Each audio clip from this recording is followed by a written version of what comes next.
Kehidupan lebih dari pemenang.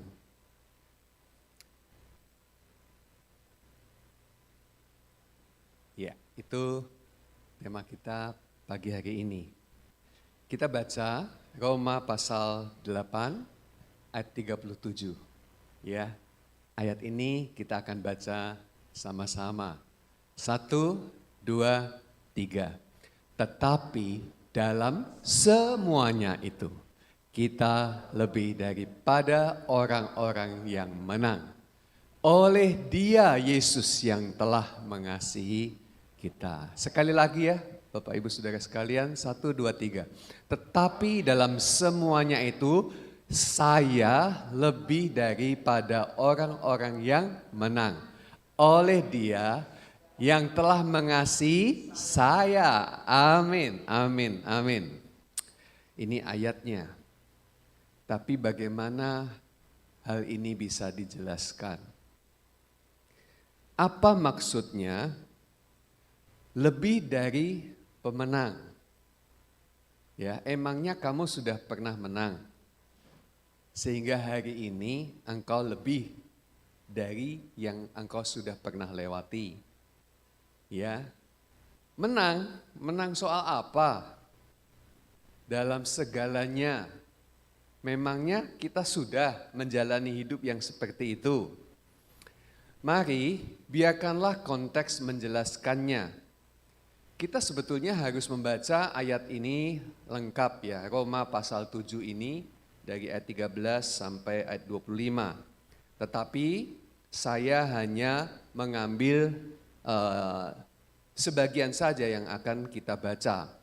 Teman-teman boleh catat sih, atau nanti kalau lihat siaran ulangnya, ya baca di rumah dengan lebih pelan-pelan, lebih teliti, dan saya yakin kamu akan menikmati berita kabar baik dari dalamnya. Ya, Roma pasal 7 ayat 14. Ya, ini saya baca ya. Sebab kita tahu bahwa hukum Taurat adalah rohani, tetapi aku bersifat daging, terjual di bawah kuasa dosa. Dan kemudian ayat 18, sebab aku tahu di dalam aku, yaitu di dalam aku sebagai manusia, tidak ada sesuatu yang baik. Ya. Sebab kehendak memang ada di dalam aku, tetapi bukan hal berbuat apa yang baik. Ya. Sebab bukan apa yang aku kehendaki, yaitu yang baik, yang aku perbuat. Melainkan apa yang tidak aku kehendaki, yaitu yang jahat, yang aku perbuat. Ini pergumulan seorang Paulus. Siapakah Paulus? Ya, kalau zaman sekarang dia pasti akan disebut pendeta besar. Ya, di sinagog, ya, di rumah ibadah Yahudi, dia sangat-sangat terkenal. Seorang ahli Taurat, seorang Farisi. Farisi secara literal artinya yang loyal kepada Tuhan. Ya. Dan orang yang seperti ini mati bagi Tuhan tuh sudah siap gitu ya. Pokoknya saya membela Tuhan. Saya di pihak Tuhan. Dan dia mengajak banyak orang. Ya. Dia seorang yang pandai. Dia sudah menjalani kehidupan begitu rupa. Dan dengan penuh kejumawaannya, dia bilang pada masanya, dalam soal mentaati hukum Taurat, aku tidak bercacat. Keren enggak? Ya. Jadi dia luar biasa menganggap diri hebat dan sekaligus juga orang menganggap dia hebat. Ya, otaknya encer. Ya. Dalam menyampaikan khotbah dia juga luar biasa. Tetapi ini yang membuat perubahan dalam hidupnya sejak ia ketemu dengan Kristus. Sejak ketemu dengan pribadi yang mengubahkan hidupnya. Dia mengakui bahwa sesungguhnya masa lalunya itu adalah sampah. Dan sekarang di dalam terang kebenaran firman Tuhan itu, dia mampu untuk melihat kondisi keadaan yang sesungguhnya. Dan ini yang dijelaskan di dalam Roma pasal 7 ini. Dia ngomong begini, dalam akal budiku, aku tahu akan hukum Allah. Aku tahu apa yang baik. Apa yang baik, yang dikehendaki Allah, itu yang harus saya lakukan. Tetapi, ternyata di dalam diriku ada hukum yang lain yang melawan itu. Yaitu hukum dosa. Aku manusia terjual di bawah kutuk dosa. Aku bersifat daging. Kehendak memang ada untuk melakukan yang baik. Tetapi justru aku tidak melakukan yang baik. Sebaliknya aku melakukan yang jahat, yang aku tidak mau, yang aku juga tidak menghendaki. Ngerti enggak ini? Ngerti yang baik tapi bukan tidak mau melakukan loh. Tidak sanggup dan tidak mampu untuk melakukan yang baik. Cuma ngerti aja. Itu adalah kecelakaan hidup yang paling hebat di dunia ini.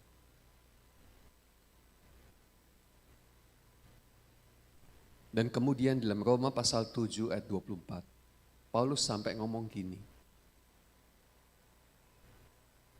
Aku, dia tidak nunjuk orang lain. Dia nunjuk diri sendiri.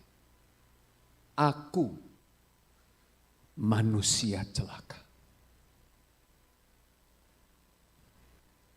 Ini sudah masuk bagian yang paling, refleksi yang paling glosor banget.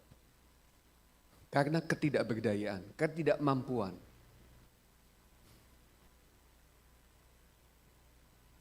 Dia bertanya dengan suara yang penuh teriak. Siapakah yang dapat melepaskan? Siapakah yang akan melepaskan aku dari tubuh maut ini? Bisa membayangkan menjalani hidup yang seperti ini sampai mati?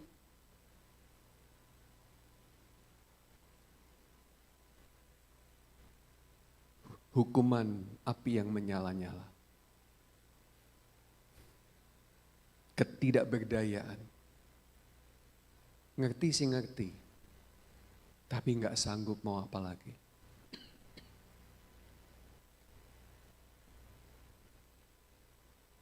Ada seorang pemuda hidup dalam dosa. Mabuk, main cewek, dan dia bilang, semua dosa sudah dijalani.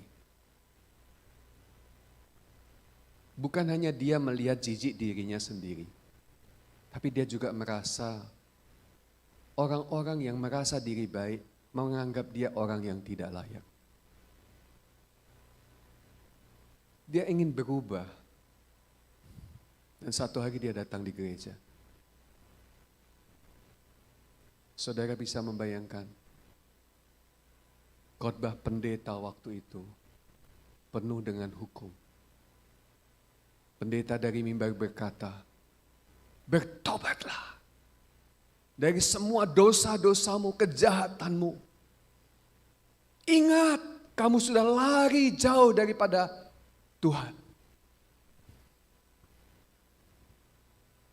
Kalau tidak, kutuk ini akan mengikuti engkau. Segera kembali. Jangan lagi hidup di dalam dosa. Dan semua khotbah firman Tuhan tentang 10 perintah Allah dibangkitkan. Sebagian jemaat berkata, wow, ini untuk kita. Anak muda itu juga berpikir, ya, saya harus seperti yang dikhotbahkan. Keluar dengan semangat pembaharuan, tetapi dia menjalani hari-harinya tetap sama dan tidak berubah. Dia datang ke gereja lagi dan pendeta khotbah lagi. Sekarang ini khotbahnya bukan hanya menjelaskan, tapi penuh penghakiman. Jika engkau tidak berubah, engkau tidak layak di hadapan Tuhan. Tuhan akan datang dengan murkanya dan menghajar engkau. Mau? Saudara, dia takut sekali. Dia keluar gereja dan dengan semangat, aku mau diperbaharui. Tuhan tolong saya. Tetapi tak sanggup juga. Minggu depan dia datang lagi, lama-lama dia bosan. Lama-lama dia merasa ini khotbah yang tidak bisa dilaksanakan. Dia merasa bahwa ini khotbah di atas awan-awan. Dan dia menjadi stres, tertuduh, terhakimi. Dan suatu hari dia berkata, aku enggak akan datang di gereja lagi. Sampai saya akan sanggup memenuhi apa yang pendeta katakan itu. Saudaraku, itu juga kan yang Paulus rasakan. Jadi kalau ngomong soal hidup yang penuh dengan kemenangan, Paulus saja nggak sanggup. Menang aja jauh. Jauh. Sampai dia ngomong, akuin loh manusia celaka. Beragama iya, ngerti firman iya. Yang baik aku mau lakukan, tapi aku gak sanggup, gak bisa lakukan. Tapi yang jahat, yang aku tidak kehendaki untuk lakukan, justru itu yang aku lakukan. Mati aku, cilaka aku.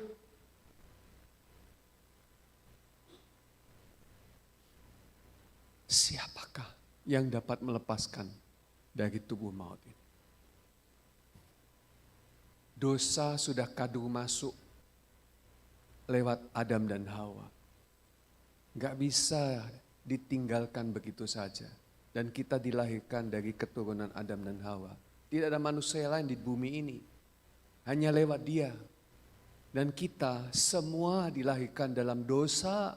Kita semua telah kehilangan kemuliaan Tuhan. Jadi kalau ada hari ini orang yang seperti Paulus berkata, aku bisa, aku hebat, aku lebih baik, aku lebih benar dari orang yang lain. Hati-hati supaya engkau jangan jatuh.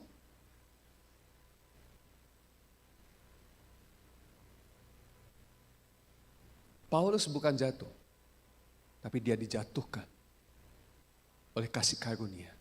Dia tersungkur dalam perjalanan ke Damsyik. Dia buta. Kenapa dia buta? Supaya dia hanya bisa melihat kemurahan Tuhan di dalam hidup Tuhan, di dalam hidupnya. Dan ketika dia melek lagi oleh penumpangan tangan oleh Ananias, dia menyadari kebenaran ini. Saudaraku, kebenaran yang sungguh sangat hebat, yang sayang kalau orang tidak pernah mendengarkannya. Untung loh, Paulus tidak titik, selesai, amin, tutup kitab, tutup surat. Dia lanjutkan. Mari kita baca sama-sama dengan suara yang terbaik. Karena jika dunia berteriak, aku manusia celaka, tidak ada harapan. Putus asa, merasa tidak berharga, merasa tertolak, merasa tidak bernilai. Ini ada kabar baik untuk kita, saudaraku. Amin. Beritahukan kepada mereka yang belum mengetahuinya. 1, 2, 3. Syukur kepada Allah oleh Yesus Kristus Tuhan kita. Ya, dalam natsnya ini hanya ini aja, ayat 25. Jawabannya pendek, singkat, mengena, tepat. Sekali lagi Bapak Ibu. Ya. 1, 2, 3. Syukur kepada Allah oleh Yesus Kristus Tuhan kita.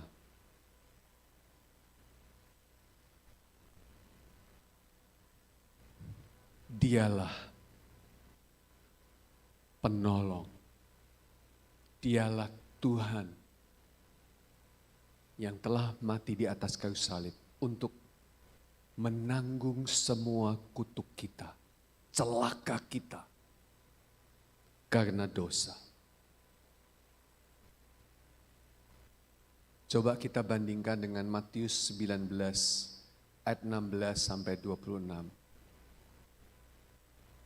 Banyak orang kaya di gereja merasa lebih baik. Banyak orang gereja dihargai dan duduk di depan. Banyak orang kaya di gereja disambut. Orang muda kaya ini pun dengan penuh kecongkakan datang kepada guru. Dan dia berkata, guru yang baik, apa yang harus aku lakukan supaya aku diselamatkan? Yesus menjawab, kamu sudah mendengar firman, jangan membunuh, jangan berzina, jangan bersaksi dusta, hormatilah orang tuamu.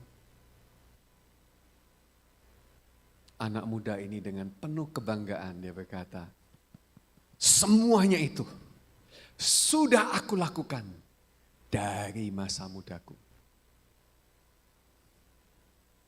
Dia berharap penghargaan dari Tuhan, dari guru. Ya. Jempol. Tapi dia melanjutkan dengan pertanyaannya. Nah, pertanyaan ini yang rada menantang. Dia bilang begini, apalagi yang kurang? Serius Bapak Ibu. Karena dia merasa baik, benar, sempurna. Dan dia layak menjadi orang yang masuk kualifikasi diselamatkan. Makanya dia berani ngomong gitu. Apalagi yang kurang? Kita tahu ceritanya bukan? Ini bagian terakhir. Kita tahu ceritanya. Yesus bilang, kalau kamu mau sempurna, ya, karena hanya bisa masuk surga yang sempurna, yang enggak sempurna enggak. Ya. Saudara orang yang sempurna? Nah, bingung kan? Ya. Enggak boleh bingung Bapak Ibu ya.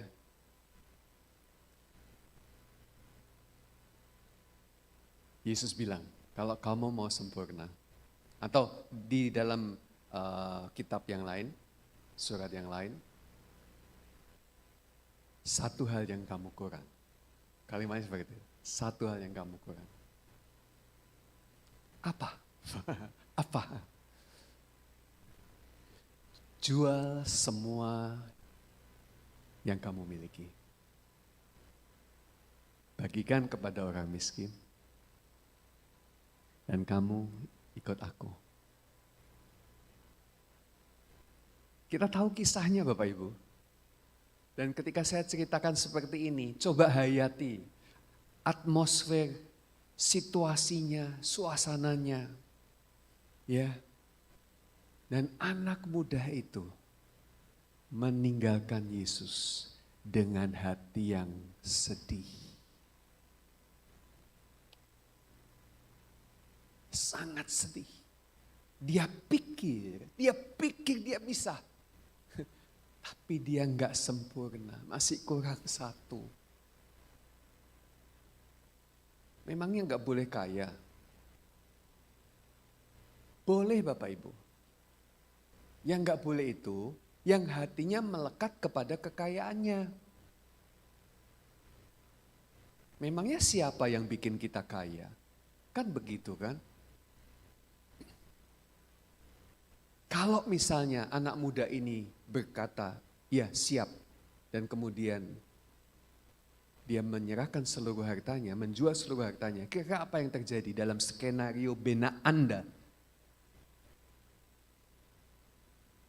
Aku yakin peristiwa Ayub bisa terulang lagi dalam perjanjian baru. Ya dah. Tiba-tiba anak muda itu menjadi kaya dan sangat kaya, 2 kali lipat dibandingkan sebelumnya. Hanya untuk menunjukkan bahwa seseorang yang hatinya terikat dengan kekayaannya, dia tidak layak untuk kerajaan Allah. Ini sebanding dengan apa yang Yesus jalani loh. Yesus itu punya segalanya di sorga. Tapi dia meninggalkan kemuliaannya seolah-olah ketika dia menjadi manusia, dia menjual semuanya. Kekayaan, kemuliaan, kehormatan supaya itu menjadi milik bagianmu, jemaat. Dan dia rela menjadi hina, tiada, miskin. Bahkan lebih miskin dari kita hari ini. Yesus tidak melekatkan hatinya kepada harta.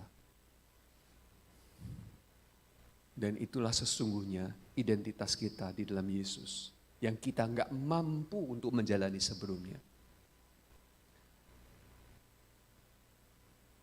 Sekali lagi aku berkata kepadamu, kata Yesus, lebih mudah seekor unta masuk pintu lubang jarum daripada seorang kaya masuk ke dalam kerajaan Allah.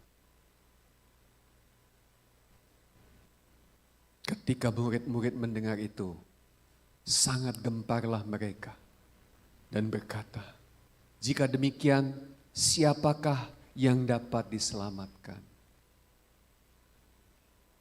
Kita terlalu tidak sempurna untuk memenuhi kualifikasi ini.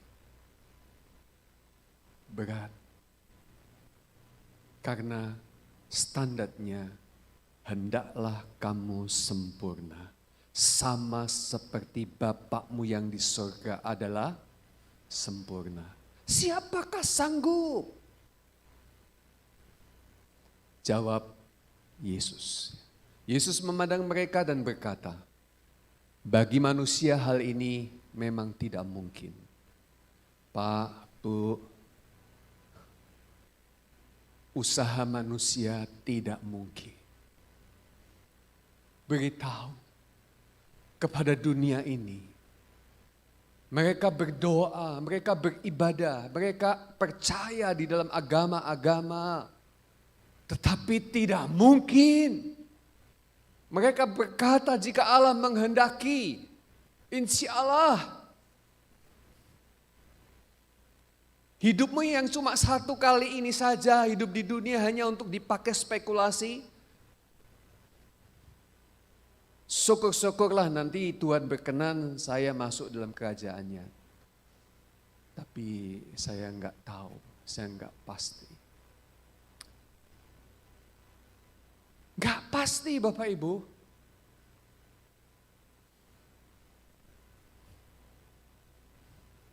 Saya percaya jemaat yang di sini sudah menemukan jawabannya, bukan? Yesus telah melakukannya bagi kita. Dan itu hal yang tidak mungkin manusia lakukan. Nah sekarang kita tahu, kalau kita harus menang, kita disebut sebagai menang, itu menang dari apa? Konteks mengatakan, menang dari dosa. Tapi kita nggak bisa menang. Siapa yang buat kita menang? Oleh Yesus Kristus, Tuhan kita. Ayo omong sekali lagi. Oke, tepuk tangan. Sekali lagi. Ya, oleh Yesus Kristus, Tuhan kita. 1, 2, 3. Oleh Yesus Kristus, Tuhan kita. Amin, amin. Yes. Apa yang tidak mungkin bagi manusia, mungkin bagi Tuhan. Jadi keselamatan itu bukan konsep agama. Agama hanya memberikan petunjuk, tetapi mereka berkata, jika Tuhan menghendaki. Lah yang Tuhan kehendaki apa? Tidak mungkin. Tuhan tidak mungkin berkenan atas apa yang kita lakukan. Ujian 10 soal. Salah satu dapat berapa? Pak Guru, Bu Guru? Ujian 10 soal, salah satu. Dapat 9 dong. Dapat 9, lulus dengan sangat baik atau kurang? Baiklah. Ya, kalau 10 sempurna. Ya. Tapi yang faham ini bilang dalam soal kelakuan ya, dalam soal tingkah laku. 10 itu cuma milik Tuhan. Enggak berani mereka bilang 10. Bisa dibayangkan kata Yakobus, kalau kamu melakukan seluruh perintah Allah, tetapi kamu bersalah hanya terhadap satu hal saja, maka engkau bersalah terhadap semuanya.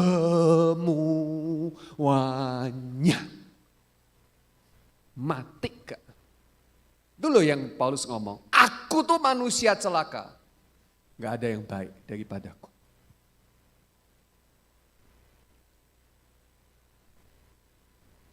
Puji Tuhan oleh Yesus Kristus. Dan itu mungkin karena sudah dilakukan, sudah diselesaikan oleh Tuhan. Solusi dari Tuhan Roma pasal 8, hidup oleh Roh. Demikianlah sekarang tidak ada penghukuman bagi mereka yang ada di dalam Kristus Yesus. Amin Bapak Ibu. Saya membaca ayat ini dan menyadari saya pun tidak boleh menghukum orang lain untuk kesalahan yang mereka lakukan, untuk dosa yang mereka lakukan. Lawang di Tuhan aja gak menghukum, kok kita mau menghukum. Ya kan? Saya senang testimoni dari orang-orang yang hidup di dalam Kristus. Ya, mereka sanggup memberikan pengampunan. Mereka sanggup untuk mengasihi orang-orang yang bahkan membenci dan memusuhi mereka. Saya tahu itu bukan karena mereka, tapi karena kasih Kristus ada di dalam hidup mereka. Demikianlah sekarang tidak ada lagi penghukuman bagi mereka yang ada di dalam Kristus Yesus. Roh yang memberi hidup telah memerdekakan kamu dalam Kristus dari hukum dosa dan hukum maut. Sebab apa yang tidak mungkin dilakukan hukum Taurat karena tidak berdaya oleh daging, telah dilakukan Allah dengan jalan mengutus anaknya sendiri dalam daging, yang serupa dengan daging, yang dikuasai dosa. Karena dosa, ia telah menjatuhkan hukuman atas dosa di dalam daging, di dalam diri anaknya Yesus Kristus. Dan saya merasa ini ayat-ayat yang memerdekakan. Mereka yang hidup di dalam daging tidak mungkin berkenan kepada Allah. Statementnya adalah, tetapi kamu jemaat tidak hidup di dalam daging. Bilang amin. Melainkan di dalam roh. Roh Allah yang diam di dalam aku. Dialah yang memimpinku. Dialah yang mengontrolku. Dialah yang mengerjakan pekerjaan baik di dalam diriku yang aku tidak mampu. Dia supply, dia support.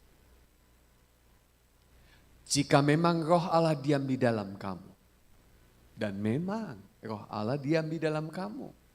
Sejak kapan roh Allah diam di dalam kamu? Sejak kamu menerima Yesus Kristus dan menjadi ciptaan baru. Amin. Ya, coba angkat tangan siapa yang sudah menjadi ciptaan baru. Amin. Saya berkata, roh Allah ada di dalam dirimu. Amin. Dan kamu tidak lagi hidup di dalam daging, di dalam kuasa dosa. Itu sudah diselesaikan oleh Yesus. Roh saja yang ada dan yang memimpin kamu. Tetapi jika orang tidak memiliki Roh Kristus, ia bukan milik Kristus. Bukan, kamu sudah menjadi milik Kristus. Saudara, sekarang kita adalah orang-orang yang merdeka. Tapi karena masih hidup di dalam dunia, mari kita selalu berpengharapan. Ya, Paulus sadar kok kita hidup di dunia ini.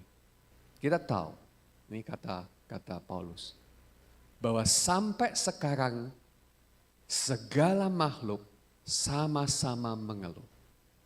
Segala makhluk termasuk kita. Iya. Dan sama-sama merasa sakit bersalin. Dan bukan hanya mereka saja, tapi kita yang telah menerima karunia sulung roh, kita juga mengeluh. Saya berkata, kalau ada orang di sebelahmu ngeluh, suamimu, istrimu, mamamu, anakmu, ya ngeluh, jangan dihakimi, dipahami. Ini lagi lemah nih, yuk kita kuatkan. Kan gitu loh Bapak Ibu ya. Jangan bilang gini, bendino baca Alkitab, gitu, jebule cuma ngono tok. Wah, enggak perlu Bapak Ibu. Paulus saja sadar akan kondisi kita. Sadar banget, ya. Ya. Kita tuh sudah menerima karunia sulung roh. Kita juga mengeluh dalam hati kita sambil menantikan pengangkatan sebagai anak, yaitu pembebasan tubuh kita. Coba bayangkan kalau kita lagi menderitanya, ya stres-stresnya, lagi ndelosor di tempat yang paling bawah, sudah tidak bisa ndelosor lagi, toh, sudah roto gitu kan Bapak Ibu. Rasa-rasanya terus pengennya mati, gitu kan. Sabar, joko susu Bapak Ibu. Memang kamu mati juga ketemu Yesus, dan itu pengharapan Paulus, ya kan. Lebih senang kita balik kepada rumah kita yang sesungguhnya. Buat apa kita menderita di sini? Paulus ngomong gitu. Tapi jika Allah menghendaki karena kita masih dikasih kesempatan untuk hidup dalam dunia ini, kasih tahu ya sebelahmu, kiri kananmu, keluargamu, kamu masih dikasih kesempatan untuk menjadi berkat buat saudara-saudaramu. Amin. Ya. Jangan kalau nelongso gitu, oh Tuhan, angkatlah aku. Ya, ke tempatmu. Apa ini maksudnya? Mati wahai Tuhan gitu ya. Jangan Bapak Ibu, minta kekuatan karena kita punya pengharapan, ya. Demikian juga roh membantu kita dalam kelemahan kita. Sebab kita tidak tahu bagaimana sebenarnya harus berdoa. Tetapi roh sendiri berdoa untuk kita kepada Allah dengan keluhan-keluhan yang tak terucapkan. Satu malam tiba-tiba istri saya bangun dan membangunkan saya yang sudah tidur. Dan dia bilang, Pak, tolong terno aku lu rumah sakit. Kaget saya Bapak Ibu, tapi masih ngantuk juga Bapak Ibu. Jadi, terno aku lu rumah sakit, nopo? Ya, dia bilang, saya enggak nyaman nih. Ya, aku maksudnya ke rumah sakit piye, meh nginep. Oh enggak, periksa aja ke UGD. Oh, saya bilang gitu. Saya cepet-cepet ganti pakaian, terus langsung saya antar. Karena dia kondisinya enggak nyaman banget ya. Gimana ya mah, vertigo atau apa itu? Enggak. Pokoknya karuan lah badan nih. Ya, tapi biasanya kalau enggak emergency gitu enggak bangunkan saya. Ya, ditunggu sampai besok pagi dan biasanya jadi baik, ya. Nah, di tengah jalan itu saya bilang, Mah, bahasa roh wae, meh doa pies, Tuhan ngertilah, bahasa roh wae. Dia tiba-tiba Setelah saya ngomong gitu, bahasa roh. Saya juga bahasa roh. Loh, roh sendiri berdoa untuk kita kepada Allah. Jadi saya sudah tidak bisa berdoa. Kita sudah bisa berdoa. Siapa yang berdoa untuk kita? Roh yang ada di dalam kita. Roh yang memimpin kita. Saya bahasa roh. Saya sendiri gak ngerti bahasanya bunyinya kayak apa. Gak ngerti maksudnya. Tapi roh membuat Tuhan mengerti. Karena keluhan-keluhan yang tidak terucapkan tadi. Saudara, ngerti enggak? Sampai rumah sakit itu dia baik-baik saja, belum diperiksa. Baru bahasa roh tuh. Loh kok wis kepenak? Ya tapi wis tekan kono, diperiksa dokternya. Nah, cewek ya Maya dokternya. Iya. Terus dicerita-cerita, dia ngomong, lah ibu enggak apa-apa gini kok. Loh enggak apa-apa. Nah terus gimana dok? Ya sudah pulang aja. Bayar piro dok, wis ora usah. Padahal sudah terdaftar administrasi itu di rumah sakit Columbia. Ya, dokternya baik, dah pulang aja, enggak usah. Jadi di situ cuma apa? Setor muka tok, cerita tok, setor omongan, setelah itu pulang. Loh, dahsyat Bapak Ibu. Roh berdoa untuk kita dengan keluhan-keluhan yang terus. Saudara pernah ngalami kayak gitu? Dah enggak bisa berdoa lagi. Wes pasrah, nih tidak bisa berdoa lagi. Sambil delosok tuh ya wes nyembah Tuhan, bahasa roh. Ya sambil melakukan apa, sambil berjalan, ya wes bahasa roh. Tuhan mengerti. Karena roh berdoa di dalam kamu. Ya, Pak, piye carane bahasa roh? Ora iso diajari. Ya, dan tidak usah tak diajari. Ya, pokoknya ngomong aja lalalala lili-lili sak metune. Ya, pokoknya hati pikiran tertuju kepada Tuhan. Nanti kan mengalir sendiri. Wong pimpinan roh kok. Ya. Ya, tenang Bapak Ibu. Oke. Ini kabar baik. Kita tahu sekarang bahwa Allah turut bekerja dalam segala sesuatu untuk mendatangkan kebaikan bagi mereka yang mengasihi Dia, yaitu bagi mereka yang terpanggil sesuai dengan rencana Allah. Allah turut bekerja di dalam, katakan, segala sesuatu. Kalau kita ngalami yang jelek-jelek, Allah turut bekerja, bukan turut bekerja di dalam yang jelek-jelek, tetapi Allah turut bekerja untuk menjadikan yang jelek-jelek jadi baik. Amin. Rencana Tuhan akan disingkapkan bagi kamu. Untuk sementara, kamu belum tahu, tenang. Tetap percaya dalam pengharapan, karena semua yang tidak baik, pasti baik. Yang baik, pasti baik. Yang tidak baik, ya baik. Karena yang tidak baik, di dalam Tuhan, jadi baik. Nah, itu kabar baik untuk kita semua. Ya, sebab itu apakah yang akan kita katakan tentang semuanya itu? Katakan sama-sama yang garis kuning itu, ya 1, 2, 3. Jika Allah di pihak kita, siapakah yang dapat melawan kita? Kata kita ganti nama masing-masing. 1, 2, 3. Jika Allah di pihak Yakub, siapakah yang akan melawan Yakub? Tidak ada. Amin. Tidak ada. Mengapa? Dosa sudah dikalahkan, kutuknya sudah dipatahkan. Siapa lagi melawan kita? Ya. Bukan suami kita, istri kita, bukan anak kita yang melawan kita. Iblis itu loh, bapak pendakwa itu loh, bapak pendusta itu loh. Itu yang sudah dikalahkan. Dan dia tidak punya kekuatan untuk melawan kita. Ya. Kalimat ini, kalimat pamungkasnya di dalam Roma pasal 8. Sebab aku yakin, kata Paulus, baik maut maupun hidup, malaikat maupun pemerintah, baik yang ada sekarang maupun yang akan datang. Wes, apa meneh, sapa wae. Dari mana saja, ya.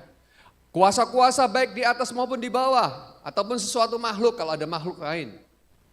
Dunia lain yang gentayangan. Ya. Cak Lontong tuh bilang apa itu? Genderuwo, suster ngesot itu apa istilahnya? Hantu Indonesia itu semuanya hampir difabel. cacat. Ya toh, kok kita takut gitu kan? Iya, itu versi guyonannya dia. Kalau hantu di luar negeri nggak ada yang cacat, ya toh. Biasanya orang dengan pakai jas, ya toh pakai jubah, pakai warna hitam, terus tombak nancep di leher gitu kan, ya sangar gitu kan. Nek kita nih hantunya cacat kabeh, sundel bolong, gitu, bolong. Ya, suster ngesot kok, gitu. Apa meneh? Itu yang meloncat-meloncat itu apa? Itu juga, ya jalannya cuma loncat-loncat, ya kan? Kok takut gitu ya? Itu kan guyonannya, kok calantong sih? Bukan, Mongol, ya Mongol, guyonannya Mongol. Gitu aja kok takut, gitu, saudara? Apalagi kita, gitu. Kalau kita lihat setan, gampang. Dalam nama Yesus, ya pergi dia, ya jangan gini. Dalam nama Yesus, pergi nggak? Kalau nggak pergi saya yang pergi. Oh jangan gitu saudara-saudara. Ya, jadi kita punya kuasa dan kuasa iblis sudah dikalahkan. Oke? Tidak akan dapat. Ini semua tidak akan dapat memisahkan kita dari kasih Allah yang ada dalam Kristus Yesus Tuhan kita. Saudara, jaminannya sampai akhir zaman. Tidak ada yang dapat memisahkan kita dari kasih Allah. Dan itu sebabnya saya berkata, Tuhan setia menyertai engkau dalam keadaan bagaimanapun juga sampai kepada kesudahannya. Amin Bapak Ibu. Ini yang terakhir ya, kita ngomong sama-sama. 1, 2, 3. Sebab segala sesuatu adalah dari Dia, oleh Dia, dan kepada Dia. Bagi Dialah kemuliaan sampai selama-lamanya. Kasih tepuk tangan. Hore. Dia, siapakah Dia? Yesus. Dialah yang menang. Dialah yang menang. Sudah mengalahkan maut. Kita lebih dari pemenang. Kenapa? Karena Dia yang berdarah-darah. Kita yang menikmati hasilnya.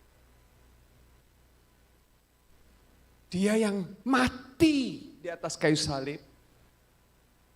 Dikubur, hari ketiga dia bangkit dari kematian, menang. Dan kemudian kita dikasih kemenangannya. Jadi kita nggak pernah berjuang untuk menang. Karena kita bukan hanya tidak tahu caranya menang, memang nggak mungkin menang. Dia yang melakukannya, itu artinya lebih dari pemenang. Menang terhadap apa? Yang pertama dosa. Tapi kalau menang terhadap dosa, karena dosa sudah dipatahkan oleh kuasa salib, ingat kamu menang terhadap segalanya. Karena dosa, akibat dosa, itu adalah sakit penyakit. Akibat dosa, kemiskinan. Akibat dosa, kejahatan. Akibat dosa, kematian.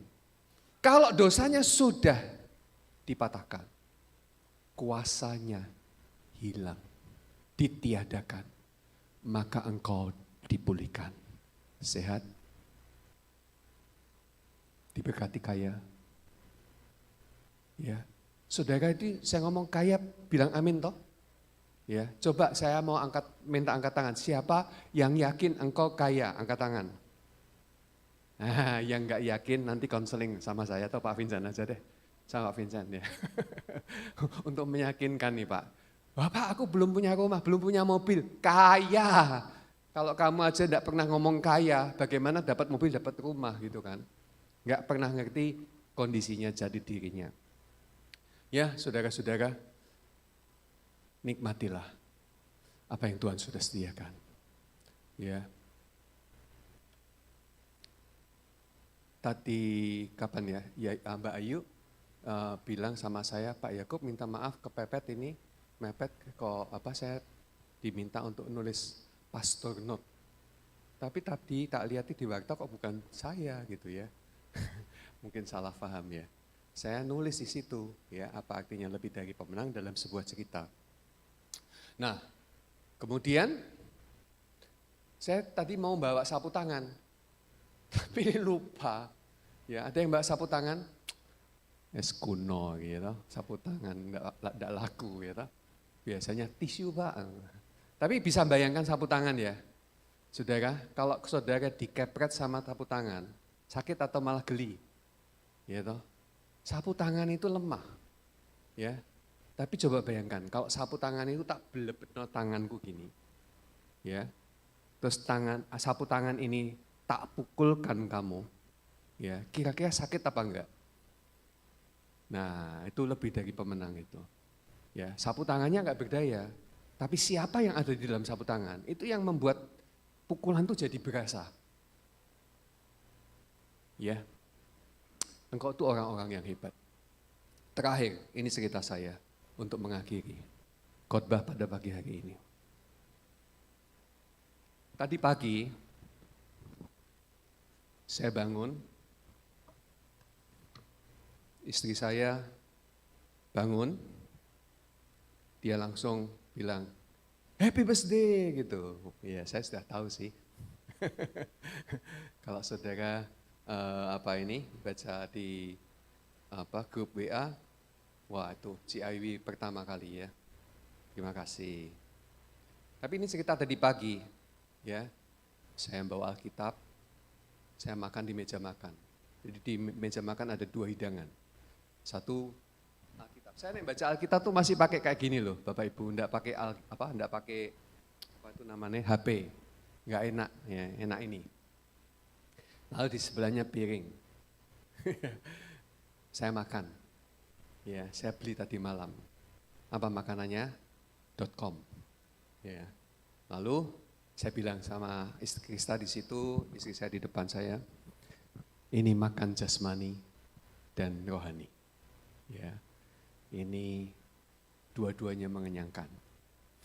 Terus istri saya tiba-tiba nyetel lagu, ya, Ona Paloma Blanca, lagu yang populer oleh George Boyd Becker, penyanyi dari Belanda, tahun 1975, Bapak Ibu. Saya tuh sudah tahu lagu ini lama, karena saya juga di mobil saya ada lagu-lagu tempo dulu. Bayangkan ya, sekarang tahun 2023, lagu itu diliris hampir 50 tahun yang lalu. Pasti nggak ada yang tahu tuh lagunya. Tapi waktu saya SMP, SMA, saya sering dengar lagu ini tanpa mengerti maknanya. Di hari ulang tahun saya pagi ini, saya dibuat ngerti artinya. Lagunya seperti ini. When the sun shines on the mountain and the night is on the run, it's a new day, it's a new way. Nah ini sampai lali aku. Kalimat-kalimatnya tuh bagus, ya. Saya bilang loh kok pas ya. Ini saya mau khotbah. Ini kok ada lagu bukan lagu rohani, tapi lagu yang buat saya ini jadi berkat. Ya, judulnya itu kan sebentar ya. Ona Paloma Blanca, artinya seekor burung merpati. Nanti Bu Foni sudah minta sama Mbak Ayu mau disetel setelah doa berkat. Jangan sekarang, nanti semua goyang-goyang gini saya repot Bapak Ibu. Ya, saya ceritain aja kisah di balik lagu ini. Ada seorang petani miskin dan menderita.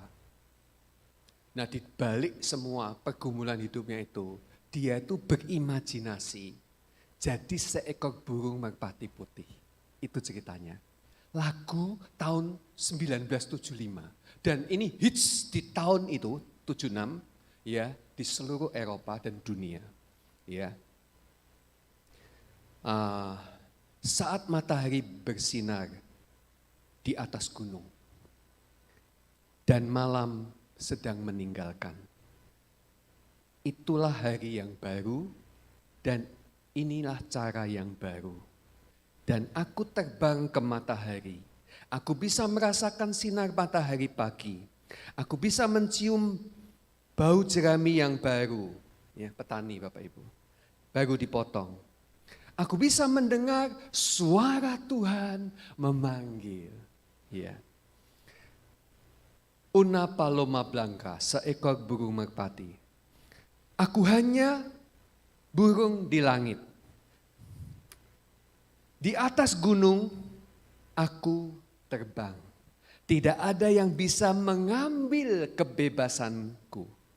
Suatu kali saya mengalami kekalahan. Nah, ini pergumulan hidup lah ya. Karena mereka mengunci saya dengan rantai. Ya, mereka mencoba menghancurkan kekuatan saya. Ya, tetapi aku masih bisa merasakan sakitnya. Seekor burung merpati. Aku hanya burung di langit. Di atas gunung aku terbang. Dan ini kabar baik ya. Tidak ada yang bisa mengambil kebebasanku.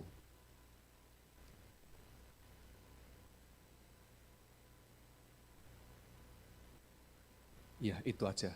Lagunya terus refrennya diulang-ulang. Nanti ya mendengarkannya. Saya yakin yang angkatan saya pasti tahu familiar lagu itu. Tapi pas saja pagi hari ini. Kenapa? Karena, oh ya, ini belum diputar kan? Ya nanti ya. Pas saja karena apa? Karena buat saya, burung merpati itu betul-betul merdeka. Dia terbang di atas langit menuju matahari. Itu adalah sebuah gambaran. Burung merpati tidak pernah berbuat dosa. Burung merpati, Tuhan Yesus tidak pernah mati untuk dia. Seekor yang sebuah makhluk atau seekor makhluk yang betul-betul menggambarkan kemerdekaan dan kebebasan. Dan kabar baik hari ini adalah engkau lebih daripada seekor burung merpati. Dan Tuhan mati untuk engkau. Engkau lebih berharga, engkau mulia jika dibandingkan dengan burung merpati itu. Jadi rayakanlah hidupmu, nikmatilah hidupmu. Amin.